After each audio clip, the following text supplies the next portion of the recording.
Bueno, muy buenas tardes, compañeras y compañeros. En nuestras charlas de cuarentena, una convocatoria e invitación que ha venido realizando el Partido del Trabajo de Colombia desde comienzos de esta pandemia, y con la pregunta de la historia, ¿para qué? ¿Para qué la historia?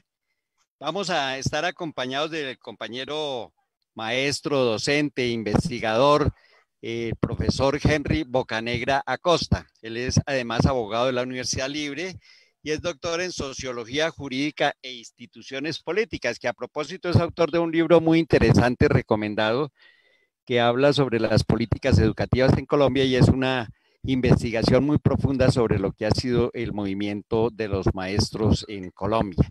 Pero bueno, el tema que nos ocupa hoy es un tema de mucho interés, es un tema sobre el que se ha escrito muchísimo, se ha elaborado muchas películas, hay mucho alrededor de este tema que no es tanto para llenarnos de la erudición, del conocimiento, allá de la profundidad de lo que sucedió en la Guerra Civil Española, sino que la historia tiene un propósito, la historia. El adentrarse uno en el pasado, el conocer la historia, han dicho los especialistas de esto, permite comprender el presente, pero ese comprender el presente tiene como propósito a su vez la posibilidad de transformarlo, de construir el futuro.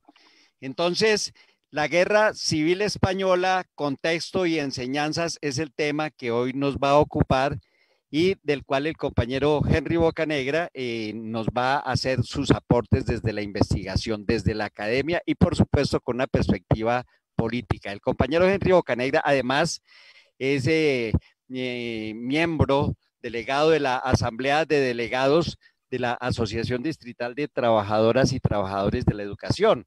Es un activista sindical y político con experiencia también en el campo del trabajo comunitario. Es decir, no es solamente la academia, sino aquí vamos a tener una perspectiva política muy amplia sobre ese fenómeno que fue la Guerra Civil Española. Henry, tienes la palabra. Bueno, hay como una pregunta que de pronto, digamos, orientadora, importante que hay que señalar. Le agradezco de todos modos al equipo de Charlas en Cuarentena, al compañero Néstor Ramírez, a Natalia, por la posibilidad de compartir unas reflexiones a propósito de un proceso histórico político interesante que dejó muchas enseñanzas a las fuerzas democráticas en el mundo, que fue la Guerra Civil Española, que en esta ocasión titulamos la conversación, la Guerra Civil Española, su contexto y enseñanza. Digamos, hay una primera pregunta orientadora, es ¿qué hechos y procesos marcan la historia española en el periodo de proclamación de la Segunda República y el triunfo electoral del Frente Popular? Es decir, yo creo que interesante poder hacer unos planteamientos iniciales, ¿no? La Guerra Civil Española, como lo decía el colega Néstor, ha tenido digamos, una producción muy prolífica desde el punto de vista académico, desde el punto de vista documental y cinematográfico. Historiadores de la importancia como Joseph Fontana, Pierre Vilar, Hugh Thomas, Stalin Painen, entre otros, han abordado con todo rigor este proceso, y considero pues que en digamos, este periodo asiago de la historia humana corresponde reconocer procesos como estos, ¿no? En el marco pues, de las necesidades interpretativas contemporáneas, mirando obviamente el trasegar de la democracia, la lucha de los pueblos por los derechos de las garantías y las libertades, y reconociendo nuevamente que muchos académicos han abordado asuntos específicos y generales de la Guerra Civil Española. Seguramente daría para un estudio, ha dado para estudios solamente el análisis de carácter militar o el análisis de la incidencia de las brigadas internacionales en el conflicto o la participación de los nazis o de los fascistas italianos en el proceso, el papel de Portugal como un vecino ahí que jugó un papel logístico y de movilidad muy importante para los insurrectos de Franco. hay temas, de un tema complejo que relaciona diferentes aristas y situaciones que, como repito, han sido objeto de estudios. Simplemente vamos a hacer una síntesis de algunos asuntos que consideramos relevantes, obviamente, en el marco de necesidades interpretativas contemporáneas, ¿sí?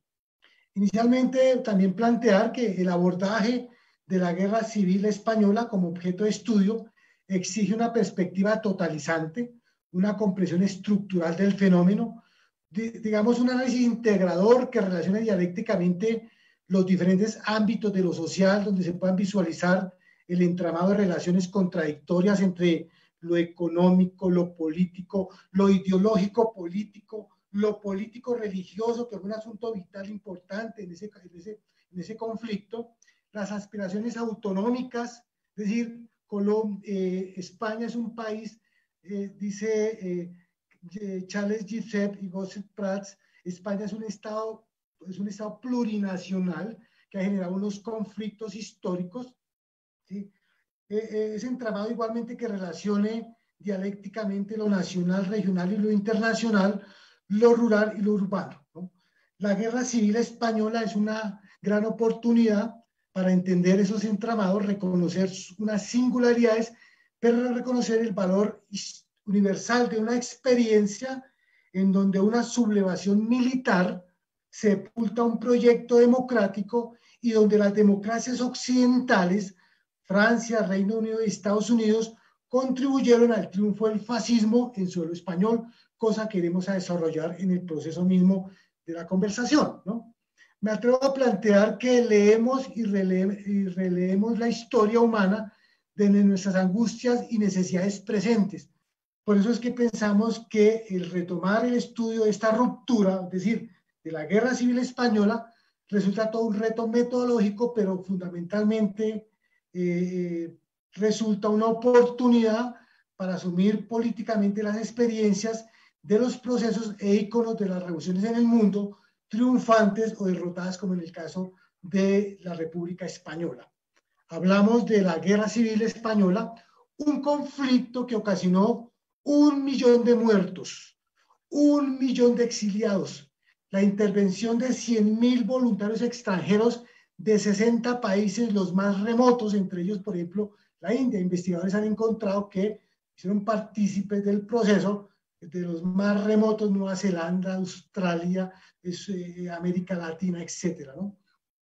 Las brigadas internacionales fueron unidades militares que participaron en la guerra junto con el Ejército Popular Republicano, que se organizó en plena guerra, porque la mayor parte del ejército, de la oficialidad, quedó del bando nacionalista, del bando de la derecha, ¿no? Un conflicto en el que intervino directamente Alemania nazi, la Italia fascista, Portugal, que intervinieron más de 30.000 mercenarios bereberes marroquíes, integrantes del ejército español en África, leales a los golpistas, un conflicto que permitió experimentar armas modernas. Decimos que fue la primera guerra moderna, con un uso masivo de la aviación, tanques, todo tipo de artillería pesada, novedosas formas de organización bélica, un conflicto que puso al desnudo, repito, las falacias democrateras de las potencias occidentales con una política de no intervención que en últimas favoreció a los golpistas, a los sublevados, a los rebeldes, a la derecha que atentó contra la Segunda República, ¿sí? Digamos, es un asunto inicial para presentar esta charla, algunos elementos de orden general, ¿no? Hay que reconocer igualmente que la España de este periodo, de la década de los 30, es un país con un pasado colonial en los 5 continentes, yo creo que en los 5, ¿no? De 24.5 millones de habitantes, un país en declive que reculó en su proceso histórico en varios momentos. En 1492, con la expulsión de los árabes y los judíos, lo más avanzado desde el punto de vista comercial, económico, cultural, científico de la península, rezagado frente a Europa, una España conventual salida de la contrarreforma religiosa y de las guerras napoleónicas.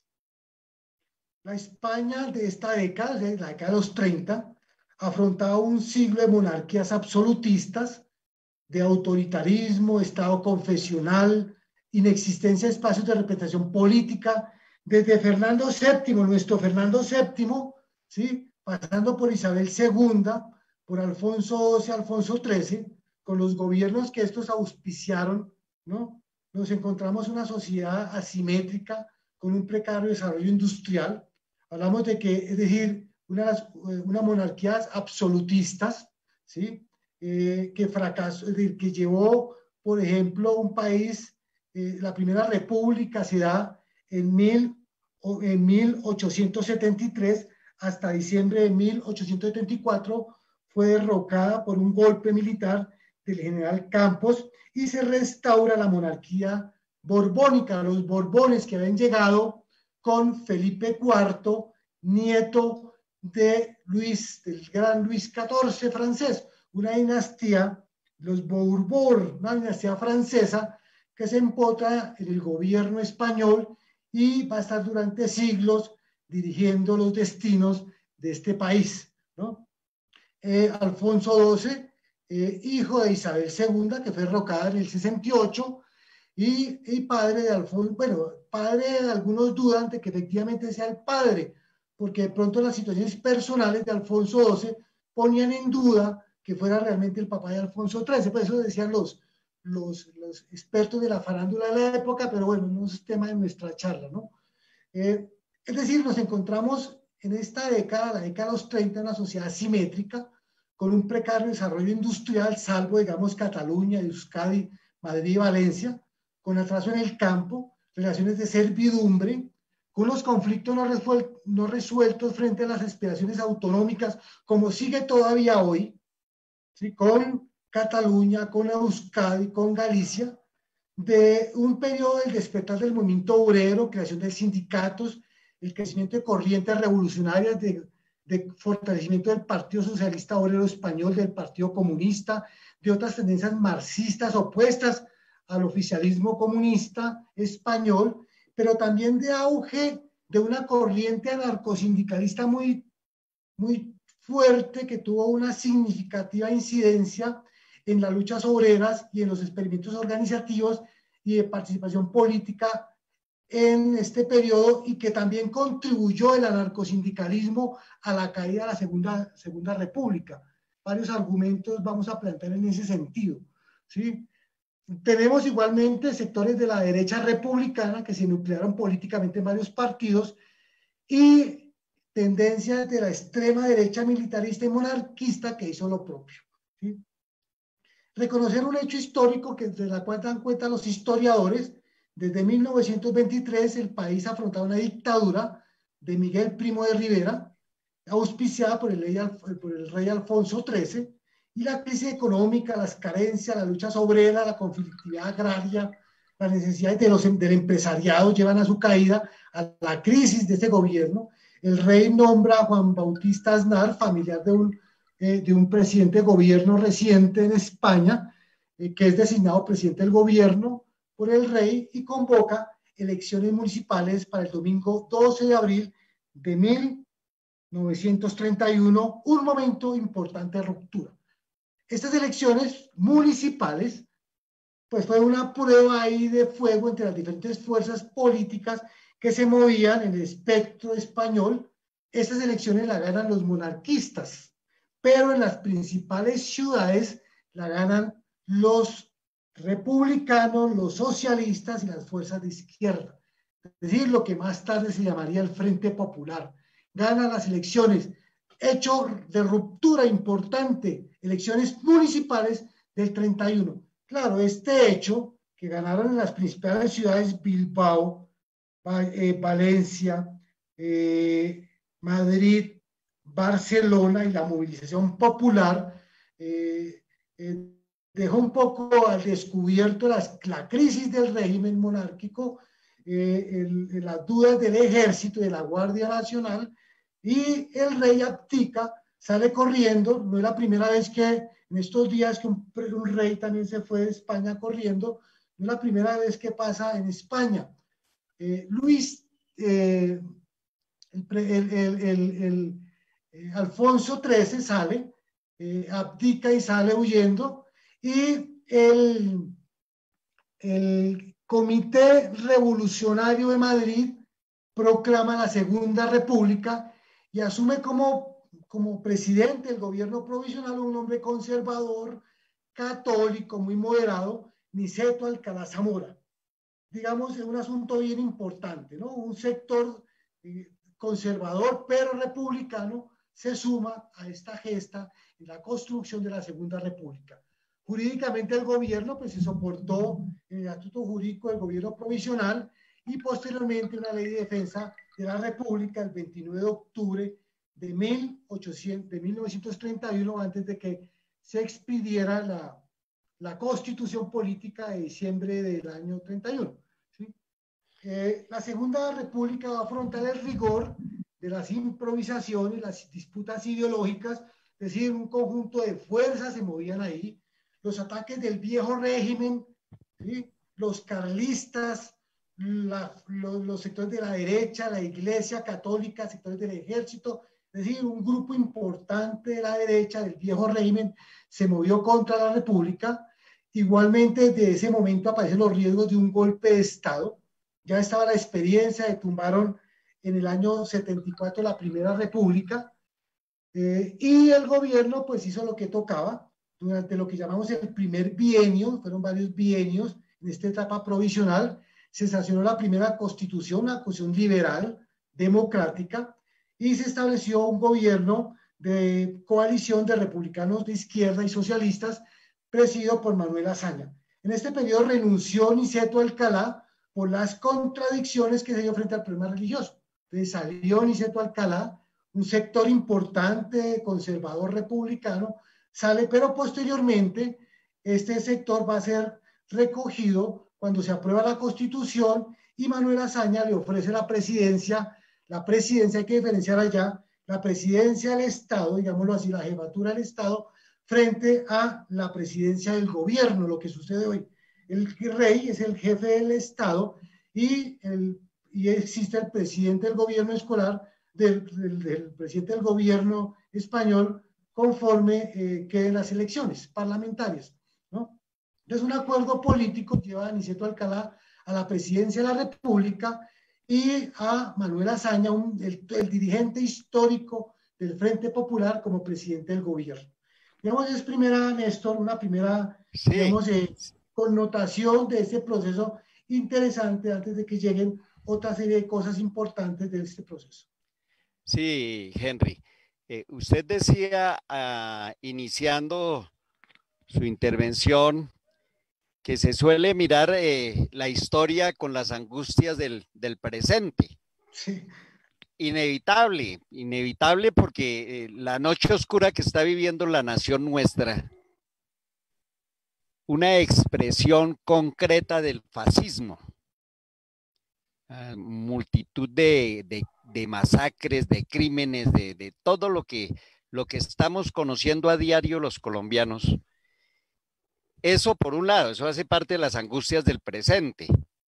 Pero por el otro lado, también está la imperiosa necesidad de las fuerzas democráticas, de los sectores progresistas, de lograr avanzar en esa lucha por detener el fascismo. Es haciendo alusión a esas angustias del presente para poder mirar ese pasado. Entonces, habiéndose realizado estas elecciones que digamos que permite la entrada de sectores progresistas en la conducción allá de la España, ¿qué tipo de reformas se propuso ese gobierno republicano? ¿Qué tipo de reformas propuso? ¿Y qué acciones se generaron alrededor de esas propuestas, de esas iniciativas?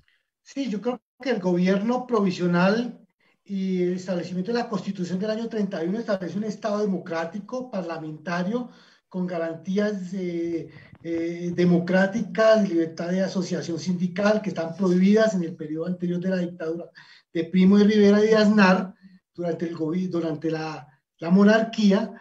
De todos modos, esas reformas van a ser profundizadas en alguna medida, reforma agraria, por ejemplo, problemas de las nacionalidades y los estatutos autonómicos, un asunto importante, una reivindicación de estas comunidades, y el gobierno de Azaña profundiza, digamos, las reformas iniciales en el gobierno provisional, que, como tú lo señalabas, obvio, encontrar una gran resistencia entre los grupos sociales y las corporaciones tradicionales, los terratenientes, los grandes empresarios, los concesionarios mineros y de ferrocarriles, ¿sí? Extranjeros, ingleses y franceses, el sector financiero y patronal, la Iglesia Católica, las órdenes religiosas, la comunidad católica, monárquicos, carlistas, especialmente, que eran una digamos, de las vertientes menores de los Borbones, que pelearon toda la vida por garantizar que Carlos Isidro esa línea llegara al poder y no la que está actualmente, ¿sí? Y sectores de las fuerzas militares, ¿no? El interés de los republicanos en todas sus vertientes y lo que pasa hoy, ¿no? Especialmente de las facciones en el poder, a modernizar el país, avanzar en unas reformas económicas, políticas, educativas que sustrajeran al país del rezago, del atraso frente a sus vecinos. Es decir, no era el cuento, no es extraño decir que el África comenzaba desde los Pirineos, ¿no? La reforma agraria, un asunto bajo la cocina de la Federación Nacional de Trabajadores de la Tierra, de la UGT, de la Unión General de Trabajadores, que era una organización dirigida por el PSOE, con la consigna de la tierra para quien la trabaja, la protección al campesinado, digamos, prohibiendo los desahucios, la reforma laboral y el establecimiento de la jornada de 8 horas, un asunto importante, obligación a propietarios a explotar la tierra. Lo que pasa es decir, los latifundios, producción extensiva ganadera como hoy en Colombia, ¿no? Y los campesinos sometidos a las peores condiciones. La modernización del ejército, reducción del número de generales, oficiales, regulaciones. Había como que se decía que habían más oficiales que soldados, ¿no? Una burocracia inmensa en el ejército, ¿sí? La reducción del número de generales y oficiales, la regulación de los ascensos. Un asunto clave, limitar el poder del ejército frente al poder civil, el control de las rentas y subvenciones y privilegios de la iglesia, una cosa básica que la habían hecho los estados hacía muchas décadas, la separación de iglesia y estado y su modernización, una educación laica y gratuita y obligatoria, aumento de salarios de los maestros, una cosa bien importante que todos los gobiernos revolucionarios hacen, el incremento a nosotros los maestros, los estatutos autonómicos, un proceso ya de negociación con las entidades territoriales para unos estatutos autonómicos que les devolvieran, les entregaran el manejo de recursos, de servicios, etcétera.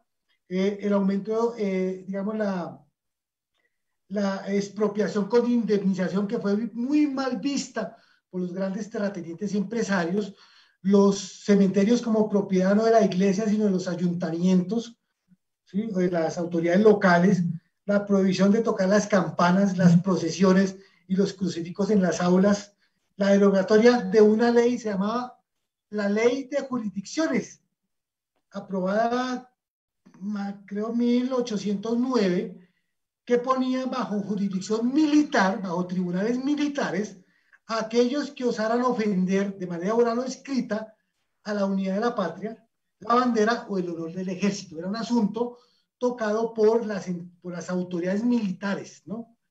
Eso obviamente, pues, todas estas reformas eran necesarias en el marco de modernizar el país, de un paso adelante frente a los requerimientos del desarrollo mismo del capitalismo, ¿sí? Claro, y había una serie de reivindicaciones de carácter obrero, ¿sí? Campesino, de las clases medias, etcétera, que también tenían un valor, una importancia en un Estado, una sociedad democrática, ¿no? De todos modos, el desgaste, la exacerbación, la oposición de la derecha, de los anarquistas, de los ultrarrevolucionarios, genera una crisis política que hace necesario disolver el gobierno y llamar a nuevas elecciones. Es decir, sectores de la extrema, ultra radical y anarquistas contribuyeron a la crisis, digamos, política de este periodo y corresponde, obviamente, hacer lo que, según las normas constitucionales, llamar a elecciones para noviembre del 33, que permite, ante estas dificultades, obviamente el desgaste, etcétera, la llegada de un gobierno de derecha presidido por un personaje, Alejandro Reluz, un catalán del Partido Republicano Radical, quien va a gobernar con una cosa que se denominaba la seda. Es decir, se derechizó el gobierno republicano, todavía obviamente con la presencia de Niceto Alcalá, pero hubo cambio de gobierno, hubo cambio de gobierno. ¿Sí? El SEDA, no era la sedita, la SEDA es la Confederación Española de Derechas Autónomas, lo más derechoso en ese momento, con la recién fundada, o sea, fundada Falange Española, ¿no? El Partido Agrario, igualmente de derecha, le llaman el bienio conservador, y esto obviamente generó una radical oposición y tentativas insurreccionales de sectores de la izquierda y los anarquistas, ¿no? Y en este periodo es importante destacar como tres hechos bien importantes. Uno, producto de lo anterior, la fracasada y sometida revolución anarquista de Asturias, fue una masacre que algunos vieron como el preludio de la guerra civil por lo brutal de su represión, por el uso del ejército para salvaguardar el orden público y porque se destacó en esta represión un personaje ya que va a tener un papel histórico durante 40 años en España, Francisco Franco Bahamonde, que va a jugar un papel en la represión de la sublevación anarquista del norte de Asturias, que incluso recibió el apoyo de dirigentes del PSOE, del Partido Comunista, ¿sí? Obviamente la solidaridad que correspondía, pero que fue derrotada, reprimida con toda la fuerza del ejército, y eso demostró, pues, dio como ínfulas a las fuerzas de la derecha, decir que la República no podía contener los intentos comunistas de establecer un Estado soviético y sí le correspondió al ejército. ¿Sí? Otro hecho bien importante, la intentona golpista de José Sanjurjo. José Sanjurjo, un militar, un general, ¿sí? Tuvo su epicentro en Sevilla y en Madrid en agosto del 32. Hubo el primer intento por esas reformas democráticas, no hablamos de los soviets ni nada, reformas democráticas de la República que generaron una reacción de las fuerzas de la derecha española. Y por último, digamos, la proclamación de la fracasada del Estado catalán, ¿sí? La independencia catalana. Y pues lo que cogió el gobierno conservador, cogió y lo que hizo fue coger y apresar al presidente de la Generalitat, que era Luis Campins, si no estoy mal, lo metió a la cárcel y hasta ahí terminó el experimento del Estado catalán con suma independencia, sometido a sus primeros dirigentes. O sea, ya ha pasado en otras ocasiones donde los dirigentes separatistas en la Cataluña han terminado en la cárcel, como pasó hace unos meses con los gobiernos muy recientes españoles. Digamos, esos son para, digamos, señalar una de las principales propuestas de reforma institucional que se desarrollaron desde el primer gobierno republicano y que tuvieron, digamos, una limitación con el gobierno conservador de Alejandro Reluz y de estas fuerzas políticas. Digamos, para responder, digamos, esa primera inquietud que me parece interesante haberla planteado, Néstor. Sí, bueno, antes de continuar, pues toca muy fraternalmente saludar a los muchísimos y muchísimas compañeras y compañeros que están ahí atentos en la página, en el Facebook del Partido Verde, entre otros, porque esto rueda por muchos canales del PTZ. Bueno, y otro asunto es, pues ya se ha dicho que sobre la Guerra Civil Española hay hay muchísimos trabajos alrededor, pero yo me permitiría recomendar algo que a mí me ha parecido muy hermoso, que es la película de La lengua de las mariposas. No solamente nos coloca allá en ese periodo, en esa época, sino que además para las maestras y maestros es una obra muy interesante que vale la pena, la recomiendo, La lengua de las mariposas. Bueno, Henry viene planteando esa dinámica de confrontación entre sectores progresistas, entre sectores ultra revolucionarios, entre unas derechas y unas extremas, que es importante analizar muy particularmente para el caso, digo yo, por ejemplo, del escenario político colombiano hoy en día, que lo que se requiere es el más amplio agrupamiento de fuerzas para poder detener el avance del fascismo.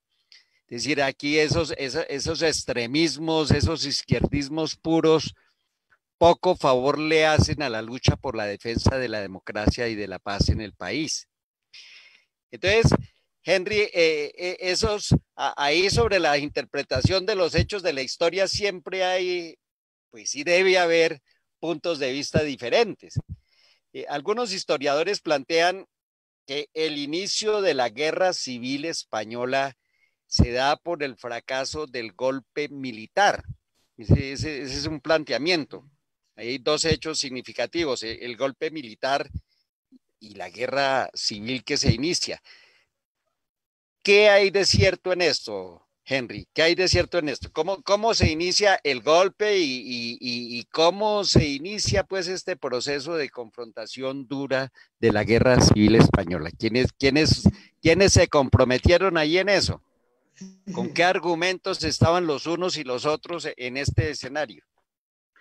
Bueno, de todos modos, yo creo que sí, el golpe militar de la derecha se da el 17 en el protectorado de Marruecos, especialmente en Melilla, y el 18 en el resto del territorio. Pero yo creo que importante, sí, es cierto que fracasó el golpe, por eso se convirtió en una guerra civil. ¿Sí? Yo creo que quiero explicar de pronto eso un poco a partir de lo siguiente, ¿no? Yo creo que no se puede explicar el golpe sino es a partir de un hecho importante de carácter electoral y político, ¿no? Es decir, que es el triunfo del Frente Popular en las elecciones de 1936. Y para eso hay que señalar lo siguiente, ¿no? Que en medio de la crisis, pues que decíamos anteriormente, ¿no? Con el gobierno de Rus, etcétera, y todas las incursiones de la extrema izquierda, los anarquistas, la extrema derecha, etcétera, contra la República, pues se citan elecciones para febrero, elecciones parlamentarias para febrero de 1936. Por eso los procesos electorales hay que valorarlos en su dimensión, es decir, tenerlos en consideración en la lucha política. Yo creo que de eso muchas fuerzas democráticas tienen la suficiente claridad, un poco a partir de la experiencia del mundo y en Colombia, ¿no? Entonces, en esas elecciones ganó el Frente Popular, ¿no? Y ganó por un margen muy pequeño, no estoy mal, 46% contra el 44 o 45 44, contra 44, y digamos el centro político terminó con un 5%, lo que llaman el centro político, ¿no?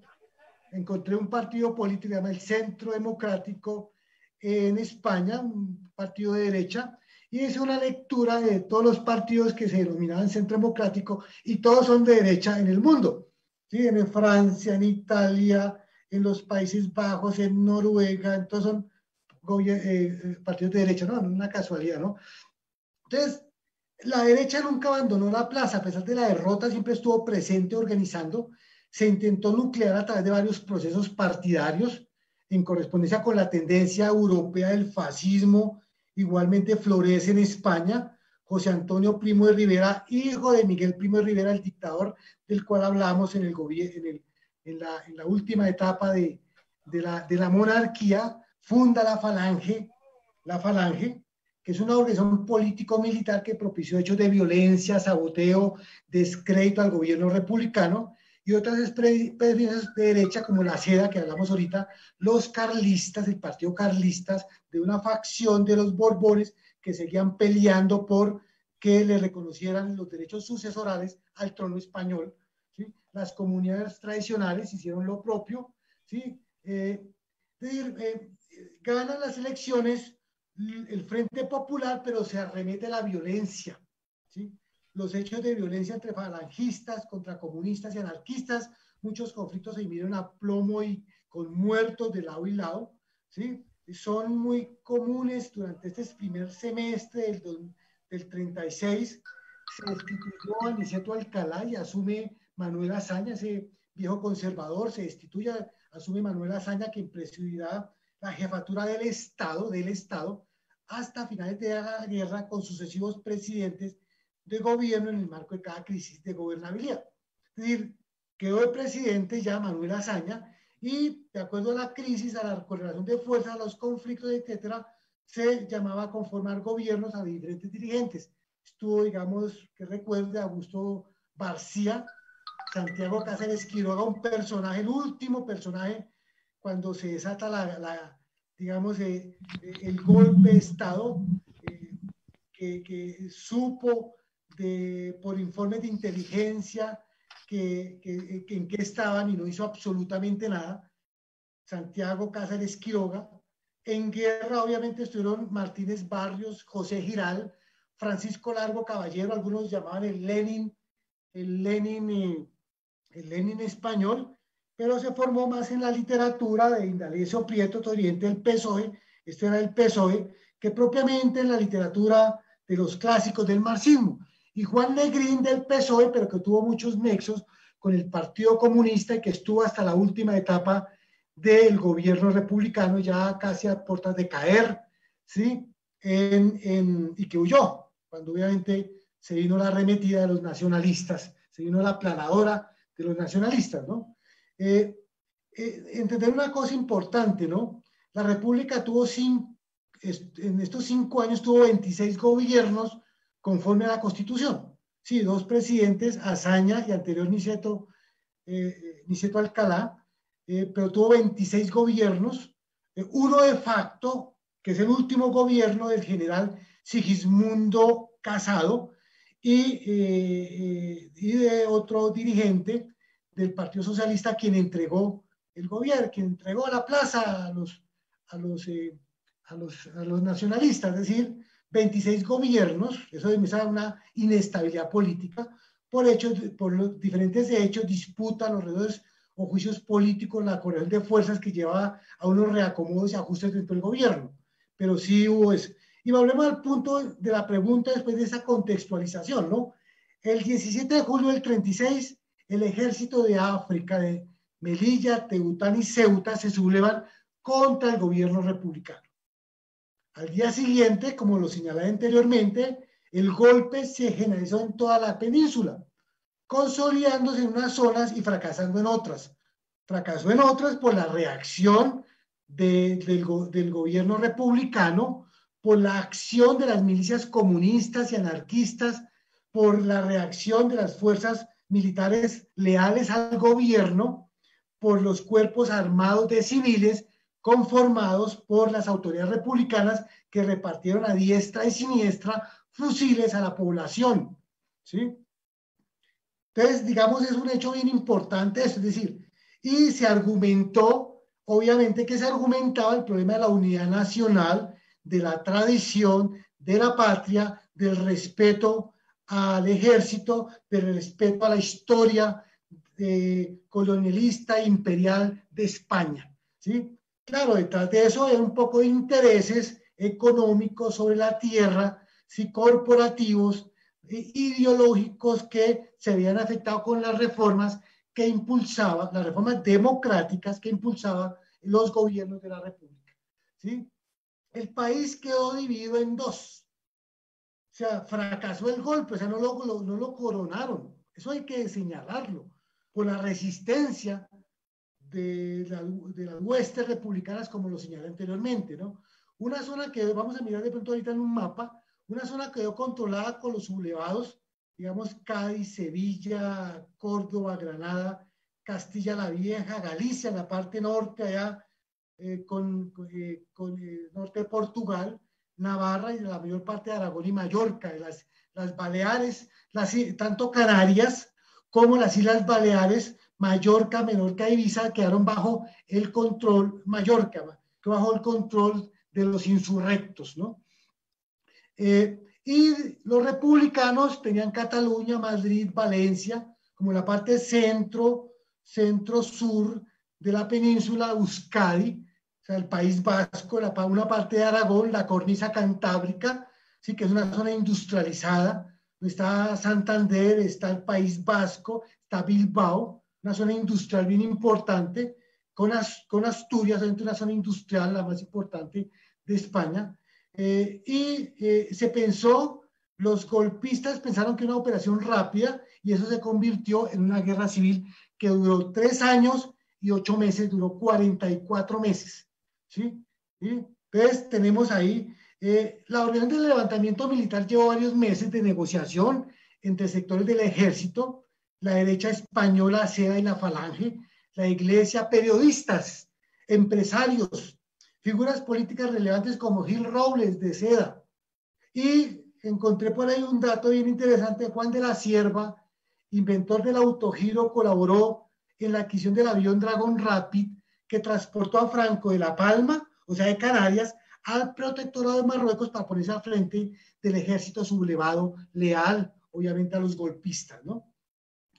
El golpe, repito, obviamente para mirar el contexto y la argumentación que se tiene por parte de los golpistas, se da en un escenario de violencia política, de asesinato de dirigentes y activistas de parte y parte, de actos de provocación de los militares, ¿sí? De la derecha y de la extrema derecha, e incluso de sectores de los anarcos que también estuvieron en esas, ¿sí?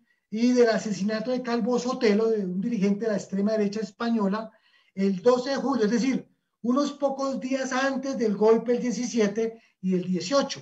Se da el asesinato de José Calvo Sotelo, un personaje de la derecha española, como respuesta a un asesinato de un dirigente de las brigadas republicanas, de unos cuerpos de seguridad republicanos, Antonio del Castillo, si no estoy mal, que lo asesinan los falangistas y están buscando a Gil Robles y encontraron la casa de este señor y lo asesinaron por la espalda, lo subieron a un carro, le pegaron un tiro por la espalda. Eso obviamente generó el rechazo de sectores democráticos, republicanos de todo el mundo, ¿sí? Y eso llevó a que sectores que estaban vacilantes se sumaran al golpe.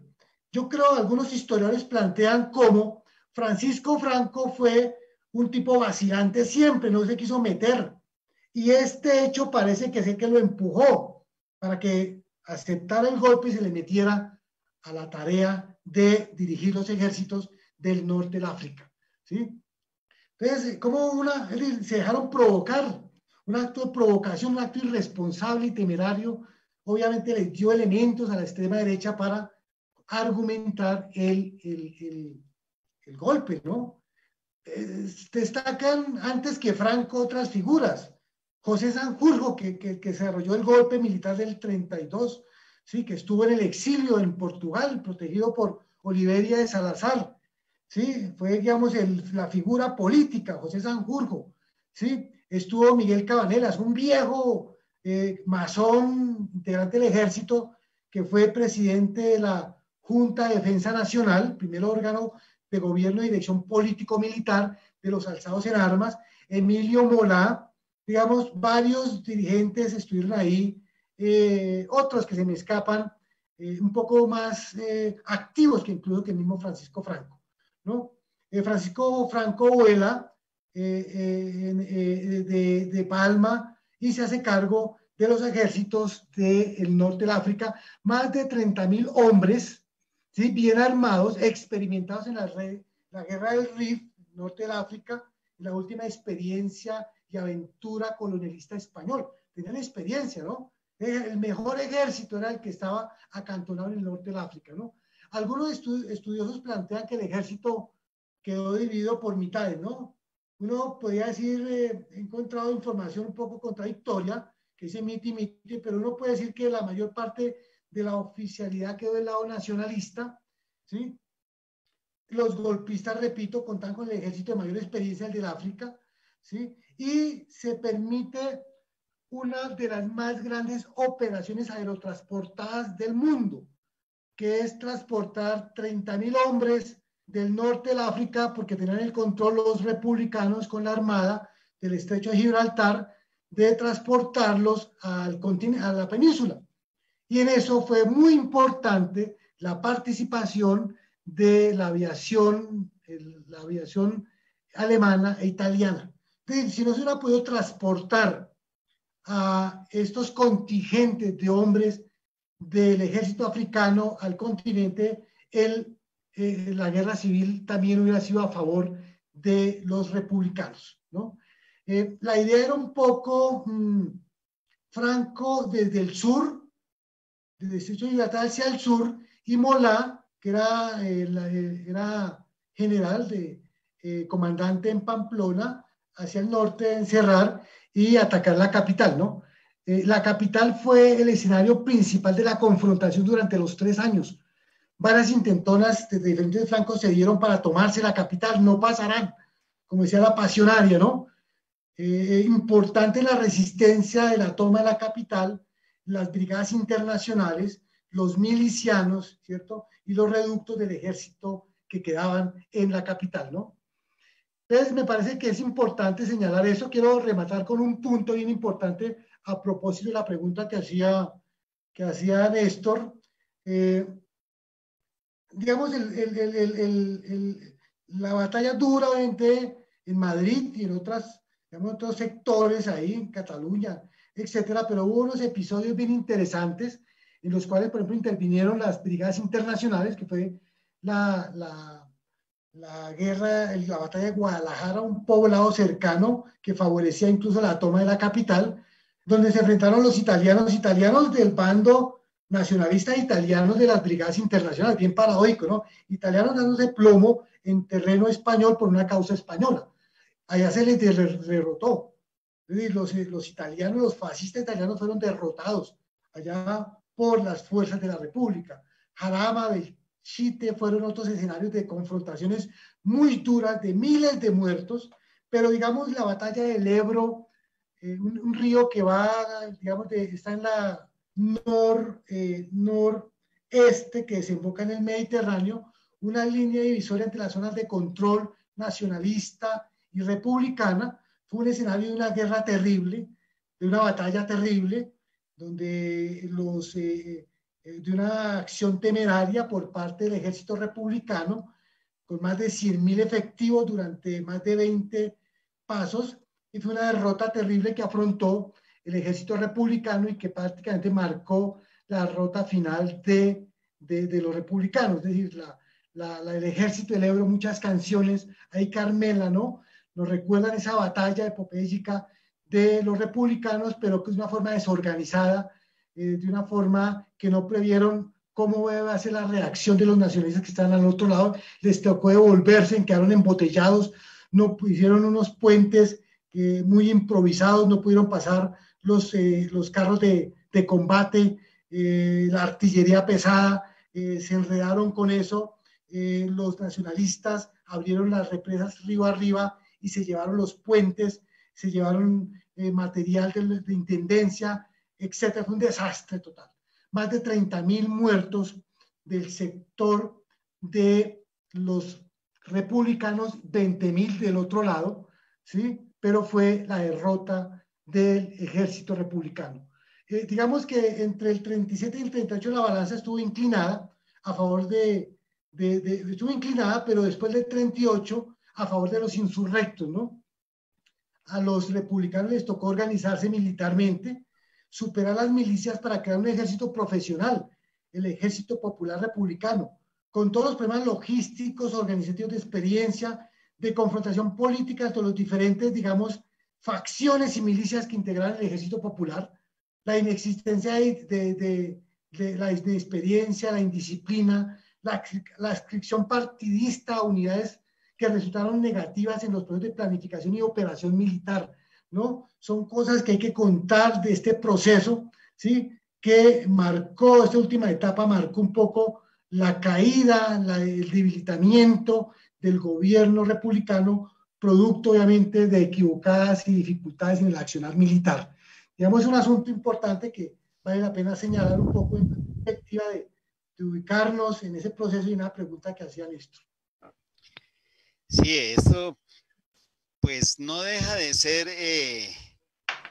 un tanto escalofriante estos sucesos de la guerra, la confrontación militar, las armas, los bombardeos. Pues ahí está una de las obras de Pablo Picasso, el Guernica. Sí, el bombardeo Guernica, ¿no? El Guernica es una obra clásica y ahí está toda la obra de los poetas Miguel Hernández y Federico García Lorca. Es decir, pues esto para ir apuntando hacia qué nos puede esto traer hacia el presente.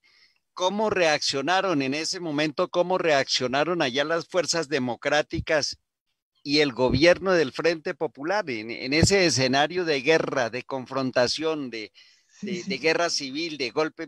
¿Cómo reaccionaron las fuerzas democráticas? Aquí yo utilizo ese concepto de las fuerzas democráticas, que debe ser un concepto supremamente amplio. Fuerzas democráticas, eso es amplio. Y el gobierno del Frente Popular, ¿cómo fue la reacción? Mira, hubo mucha heterogeneidad en las formas de reacción de acuerdo a los diferentes sectores, ¿no? Frente al golpe militar, ¿no? Devolviéndonos un poquito, ¿no? El gobierno de Santiago Casares fue un desastre, ¿no? Sabía desde mucho tiempo atrás, de antes de julio del 36, quiénes estaban, les dieron incluso una lista de más de 500 personajes que estaban comprometidos en el levantamiento, ¿sí? Ya habíamos señalado que en varias, digamos, ciudades y villas se contienen a los sublevados, en otras triunfan los rebeldes. Desde la capital se despliegan las operaciones de defensa, se arman los civiles, se disponen las milicias del Partido Comunista, de los anarquistas, se organiza la resistencia ante la inminente toma de la capital, ¿no? Fueron varias intentonas de los golpistas por tomar la capital, renuncian a eso y a partir del 37 se concentraron en la cornisa, en el ataque hacia el norte, ¿no? Pero, digamos, ¿cómo se organizó la resistencia, no? Hay que un asunto importante que es desde el punto de vista, digamos, de las medidas de carácter militar. Me parece que es importante señalarlas aparte, digamos, de las acciones que permitieron vincular sectores de la población a la causa, a las actividades propagandísticas, el compromiso de todas las fuerzas por defender la República. Pues ahí se encontró una contradicción, porque mientras, por ejemplo, los sectores ultrarradicales y anarquistas, su propósito era la conquista del poder y la revolución, otros sectores, incluido el Partido Comunista y sectores del PSOE, lo que planteaban como prioritario, que creo que era lo lógico, era la defensa de la República y la derrota de los sublevados. Eso era lo importante. ¿Sí? ¿Cómo vamos a hacer la revolución? Era como complicado que un sector se dedicaba a la revolución, entonces los anarquistas se dedicaron a expropiar, a colectivizar, a tomarse las fábricas, etcétera. Incluso la violencia en la retaguardia terrible contra sectores de la iglesia, ¿sí? Uno dice que en la retaguardia hubo más muertos a veces que en el frente. En el lado del republicano, más de 55,000 muertos en la retaguardia, con todos los problemas. Las milicias anarquistas y el Partido Comunista a veces eran muy efectivas en la retaguardia y muy incompetentes en el frente, ¿no? Eso llevó necesariamente a Largo Caballero y al gobierno a mirar a la necesidad de un ejército profesional, ¿no? Hay que señalar una cosa, ¿no? Los republicanos se quedaron pues con las principales ciudades donde estaban, digamos, las bases industriales, Madrid, Bilbao, Barcelona, se quedaron con el Banco Central y se quedaron con las reservas de oro, que fueron las que se pagaron a los soviéticos 70% para todo el armamento que llegó. Eso tampoco fue pues gratis, ¿sí? El apoyo, la solidaridad, el internacionalismo proletario, pero también eso también tuvo un costo para la República.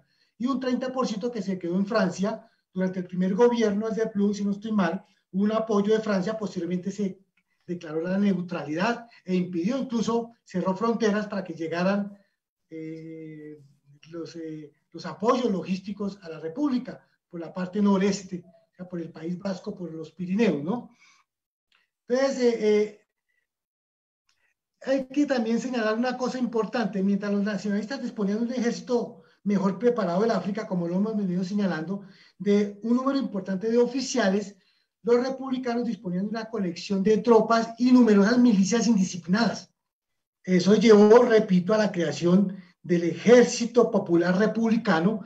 Bueno, de popular toca mirar eso, si efectivamente fue un ejército popular un poco emulando el ejército popular en China o el ejército popular, el ejército rojo, que fueron efectivamente ejércitos populares, mirar si efectivamente fue un ejército popular, porque aquí pues se movilizó a la población y se reclutó formalmente, ¿sí?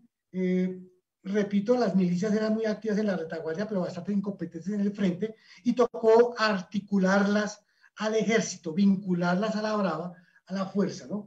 Un asunto estratégico, táctico importante fue el ejército popular se creó a partir de lo que llamamos las brigadas mixtas, lo que en Colombia en una época se llamó los comandos conjuntos, que relacionan operacionalmente a varias fuerzas, ¿no? Sí, es decir, artillería, infantería, comunicaciones, es decir, varias fuerzas que fueron abastecidas por el material soviético que comenzó a llegar. ¿Sí? Vamos a explicar posteriormente un poquito ese asunto, y ojalá nos alcance el tiempo para eso, ¿no? Pero importante cómo se organizó el ejército, se le intentó dar un nivel profesional al ejército, ¿sí? Las brigadas mixtas se organizan a partir de un cuartel general, 4 batallones de infantería, un escuadrón de batallón de caballería, un grupo mixto de ingenieros y comunicaciones, y otro digamos, de lo que llaman artillería de campaña, y las correspondientes unidades de ejército, ¿no? Más o menos con una capacidad de fuego de más o menos 3.000, de 1.500 hombres, más o menos unos 1.500 fusiles. En ocasiones el ejército republicano se quedó con muchos soldados y con pocos fusiles, ¿no? ¿Sí? Cada unidad tenía más o menos 6 cañones de 75 milímetros y 3 morteros de 60, pues que para la época tampoco eran despreciables, ¿no? Y el ejército popular introdujo otra figura importante en el quehacer, la figura de los comisarios políticos, un poco como se hizo en la Unión Soviética, que muchas veces se enfrentaron a los mandos técnicos en materia de operativa, ¿no? Cosa también que dificultó aspectos de la guerra fueron las confrontaciones que se dieron dentro del ejército popular republicano entre las diferentes facciones, ¿no? Es decir, se intentó organizar la población, se organizó un ejército, se desarrolló una política que era cohesionar internamente y afrontar, por ejemplo, lo que llaman la quinta columna, ¿no? De la cual hablaba Emilio Molá, la quinta columna metida dentro de los territorios del Frente Popular, ¿no? Que también hizo mucho daño al trabajo político, militar y de inteligencia del ejército republicano y del gobierno republicano, ¿no? Digamos, es lo que correspondía hacer frente a un estado de guerra. ¿Sí? Pues, Henry, ahí uno puede decir que en medio de la complejidad del conflicto, digamos que hay como un enfrentamiento entre la democracia y el fascismo. En última será eso. Para, Sí. la democracia y el fascismo, que permite entender cuáles son los amigos, cuáles son los aliados en un momento clave. Es lograr ubicar la contradicción. Clave eso, pero aquí en eso, en el marco de la presentación que usted está haciendo, Henry, que se ve que llegan brigadas internacionales de uno y de otro bando en esto de democracia y fascismo y todo. Esa fue una guerra internacional realmente. En ese momento en que estaba en conflicto ya la Alemania, la Italia, todo eso, ¿hubo una internacionalización del conflicto español? Sí, a ver, hacer unos planteamientos a ver si concluimos eso, ¿no? En territorio español se desarrolló una conflagración que, digamos, supera los límites nacionales, sí. Es decir, lo que tú dices, ¿no? La lucha entre dos modelos de sociedad y de organización política, ¿no? La democracia, bueno, si me permiten, los que son expertos en eso, de pronto, la democracia y el fascismo, ¿no? Un escenario, de España se convirtió en una confrontación entre esas dos grandes corrientes, ¿cierto? Naturalmente, en el ámbito internacional, uno y otro sector generan solidaridades de su par ideológico, ¿no? El respaldo político, financiero, militar o simplemente la no intervención o neutralidad marcó el desenlace del proceso bélico, ¿no? Eso hay que señalarlo un poco respecto a la política de neutralidad que tuvo el Reino Unido y que tuvo Francia frente a los requerimientos logísticos de apoyo político internacional que tenía la República. Ellos declararon la neutralidad que fue una neutralidad mentirosa, para no decir un término coloquial que utilizamos regularmente, ¿no?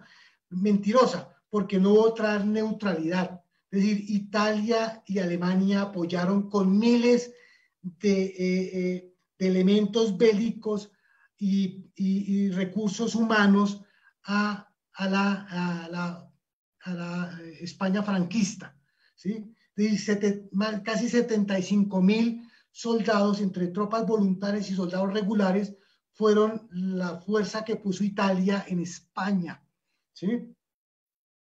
Del lado republicano, estoy aquí mirando, del lado republicano se recibió apoyo de las brigadas internacionales voluntarias de 60 países, decía hace un rato, incluso de los más remotos, ¿no? El apoyo de la Unión Soviética de México fue trascendental, ¿sí? En la guerra hasta febrero, cuando ya definitivamente en plena guerra, digamos en la última etapa de la guerra, la Unión Soviética ya no envió ni un solo fusil, ¿sí? Inicialmente Francia, el laborismo inglés contra las posturas conservadoras en Inglaterra, ¿sí? Importante el papel que ha sido muy desvalorizado, el papel de Olivera de Salazar en Portugal frente a la movilización de tropas, a la movilidad, a la logística que se desarrolló. Importante el apoyo de sectores económicos de los Estados Unidos, de la Texaco en el suministro de combustible, con créditos muy blandos a un interés muy bajo, del 3%, cuando pudieran pagar, les dijeron, ¿sí? Es decir, ese desprendimiento del empresariado norteamericano frente al fascismo español, ¿no? Bien interesante, de compañías norteamericanas e inglesas, ¿no? Pero definitivamente significativo el apoyo de la Unión Soviética con todas las dificultades desde el punto de vista del transporte por el Mar del Norte, por el norte, y igualmente por el Mediterráneo de la península de Crimea, muchas dificultades, ¿no? Determinante el apoyo de Alemania para ganar la guerra, ¿no? Mientras que hubo un acuerdo entre las fuerzas beligerantes hacia el 38 de sacar a todo lo extranjero para nacionalizar el conflicto, porque yo sí creo que fue un conflicto internacional, ¿sí? Hubieron acuerdos, el gobierno de Manuel Azaña le pide a las brigadas salieron efectivamente del territorio español y los otros se quedaron. Los italianos y los alemanes sí se quedan, ¿sí? Y obviamente un elemento clave en el desenlace final de la guerra, ¿no? Equipos, armamento, tanques, aviones, asesores militares, fusiles, ametralladores de asalto, munición, carros blindados por miles y millones llegaron al territorio sublevado por parte de Italia y Alemania. Decía, Italia envió 72.000, exactamente, 72.772 regulares del ejército y tropa voluntaria, ¿sí?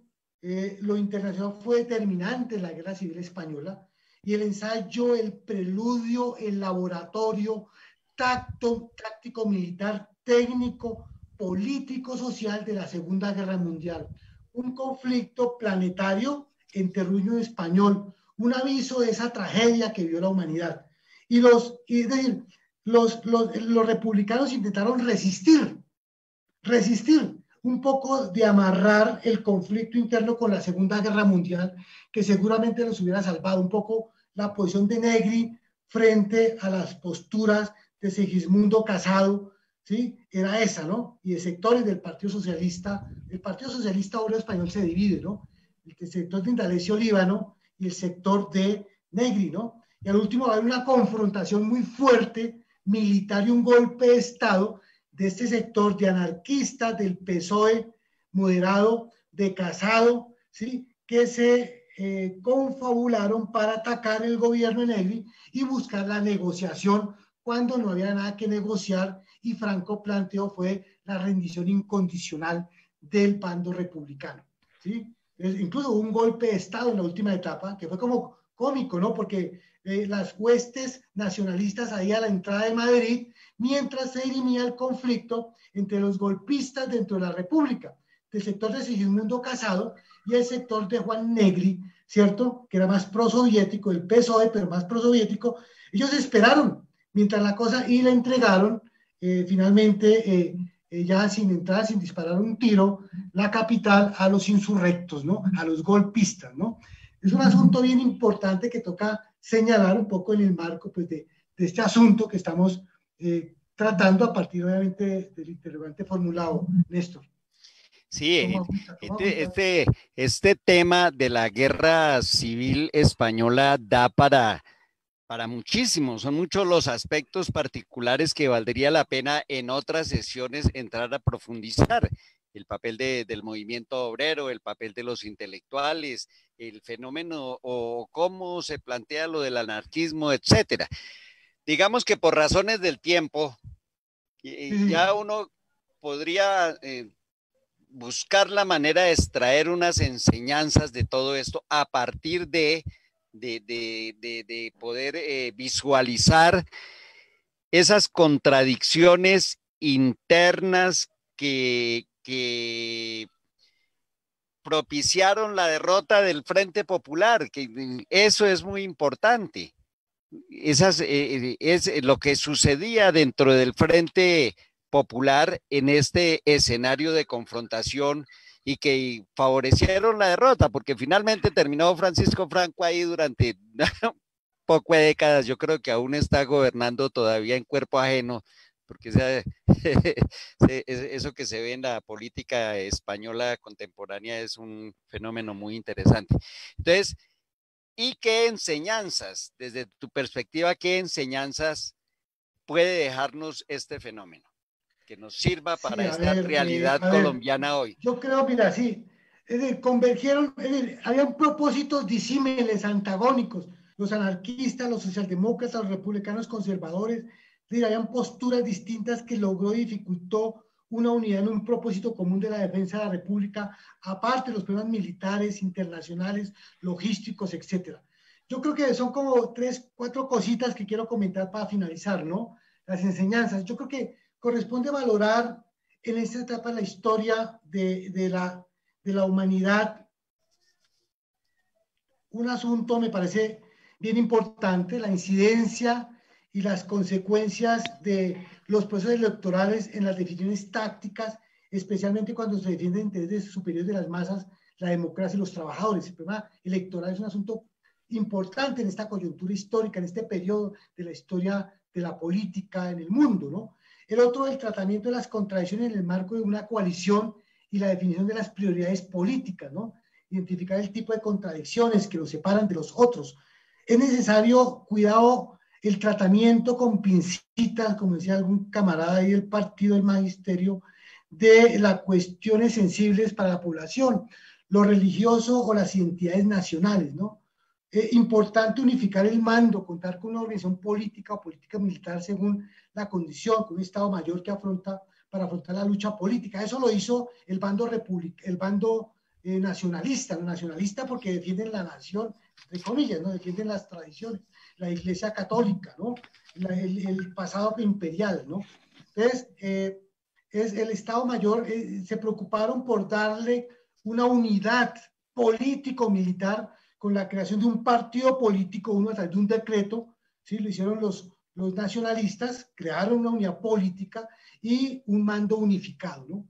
Otro asunto, política clara respecto a la propaganda, incluso en los escenarios más complicados, ¿no? Franco fue muy habilidoso en eso, por ejemplo, con la toma del Alcázar, ¿no? un castillo medieval que soportó 70 días de acoso republicano, que finalmente lo liberaron los franquistas y que fue todo un símbolo y toda una escama, ¿sí? Que le dio una gran popularidad, ¿no? Asegurar las posiciones ganadas antes que aspirar a nuevas conquistas, poco lo que hizo también los franquistas, ¿no?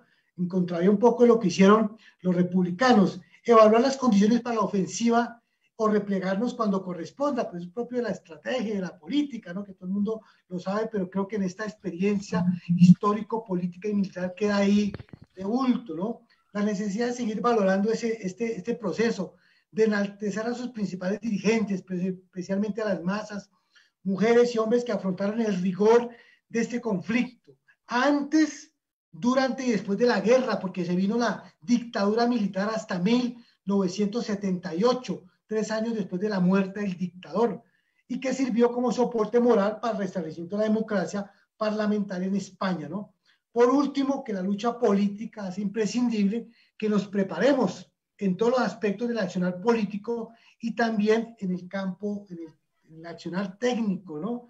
Son, digamos, así, digamos, muy sencillamente, muy básicamente, algunas cosas que hemos hecho, que hemos reflexionado de la lectura, del ejercicio de entender este interesante proceso histórico de la humanidad y de la lucha democrática y revolucionaria en el mundo. Era eso, Néstor. No sé si... Bueno, compañero Henry, muchísimas gracias por esos valiosos aportes tan necesarios para la comprensión de lo que hoy está pasando y del quehacer. Esa síntesis a la que finalmente se llega, producto pues del análisis de lo concreto de las fuerzas que intervinieron en el conflicto, nos coloca en el conflicto entre el fascismo y la democracia y nos coloca parados aquí en el escenario nacional. El fascismo contra la democracia. Y eso nos debe llevar a la unidad más amplia de los demócratas y los sectores progresistas y alternativos en la perspectiva, diría yo, de derrotar en las urnas el proyecto fascista que hoy está empotrado en el control del Estado colombiano. Hay que respaldar, por ejemplo, a la Corte Suprema de Justicia como uno de los baluartes de la democracia, la independencia de los poderes públicos en Colombia, hoy amenazada por este gobierno dictatorial bajo el que estamos.